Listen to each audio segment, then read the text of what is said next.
Someone across the room yawns. You didn't feel tired a second ago, now your jaw is stretching before you even decide to let it. You didn't choose this, your body just copied a stranger.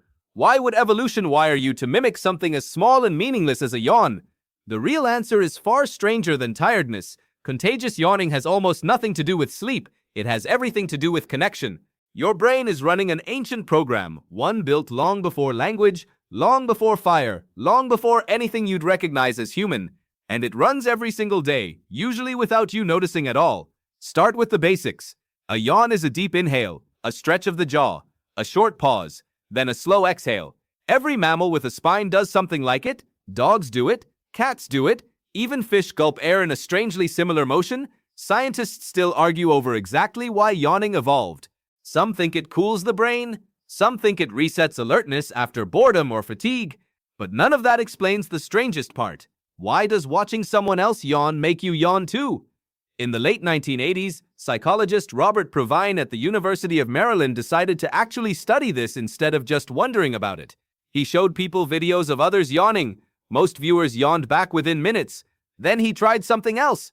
He showed them videos of yawns with the mouth blacked out, just the sound and context removed. Fewer people yawned. The visual trigger mattered more than anything else. Your brain wasn't reacting to tiredness. It was reacting to a face. That single detail changes everything. Provine's research suggested contagious yawning isn't really about fatigue at all. It's a form of unconscious mimicry, the same family of behavior that makes you cross your arms when the person next to you crosses theirs, or shift your posture to match a friend's without noticing. Humans copy each other constantly. Most of the time you have no idea you're doing it. So why copy something as strange as a yawn? Here's where the story gets deeper. In the 1990s, neuroscientist Giacomo Rizzolatti and his team in Parma, Italy discovered something almost by accident while studying macaque monkeys. Certain neurons fired not just when a monkey performed an action, but when it watched another monkey perform the same action. They called these mirror neurons. Watching became a kind of doing, at least inside the brain. Your neurons don't just observe the world, they rehearse it. If mirror neurons let you simulate someone else's movement, they may also let you simulate someone else's state. Tired, relaxed, bored, safe. A yawn might be a signal passed body to body, brain to brain, without a single word spoken. That would explain something researchers noticed next. Not everyone catches a yawn the same way. In 2005, researcher Atsushi Senju studied contagious yawning in children on the autism spectrum. Neurotypical children yawned in response to others at expected, predictable rates. Children with autism yawned back far less often, even though they yawned normally on their own. The trigger wasn't broken, the contagion was. This hinted that catching a yawn depends on something social, something tied to reading and absorbing another person's state.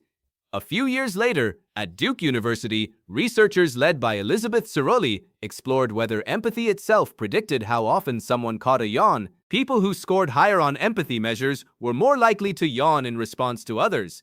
Age mattered too. Older adults caught yawns less often than children and young adults, even though the study accounted for tiredness and attention. The pattern kept pointing the same direction. Yawning contagion tracks emotional connection, not exhaustion. Think about who yawns back at you the most. Is it strangers on a train, or the people you're closest to? Studies on this exact question found something almost tender. People are significantly more likely to catch a yawn from family members and close friends than from strangers, and more likely to catch it from strangers than from an unfamiliar animal. The closer the bond, the stronger the contagion. Your body is quietly ranking your relationships every single day, and it never asks your permission. Step back further, and a bigger picture appears. For most of human history, survival meant staying in sync with your group.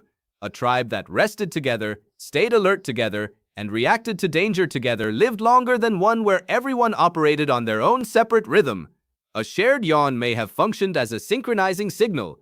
When one member of the group grew tired, the yawn spread, nudging the whole group toward rest at roughly the same time.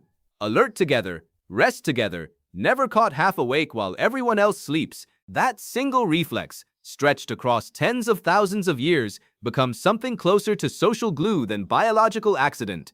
And it still shapes you now, in rooms you don't even think about. Notice how yawns ripple through a classroom, a meeting, a quiet car ride with people you love. Notice how you almost never yawn back at someone you dislike. Your brain is still taking silent attendance of who belongs to your circle. There's another twist buried inside all of this. Some researchers have proposed that yawning may help regulate brain temperature, cooling it slightly with a rush of air and blood flow. If that's true, a contagious yawn might be doing two jobs at once, cooling an individual brain while cooling and sinking an entire group's alertness at the same time. A single reflex, quietly multitasking across biology and society. None of this feels dramatic in the moment. It just feels like a yawn. But hidden inside that small, involuntary stretch is a signal older than spoken language, older than agriculture, older than almost anything you'd call civilization.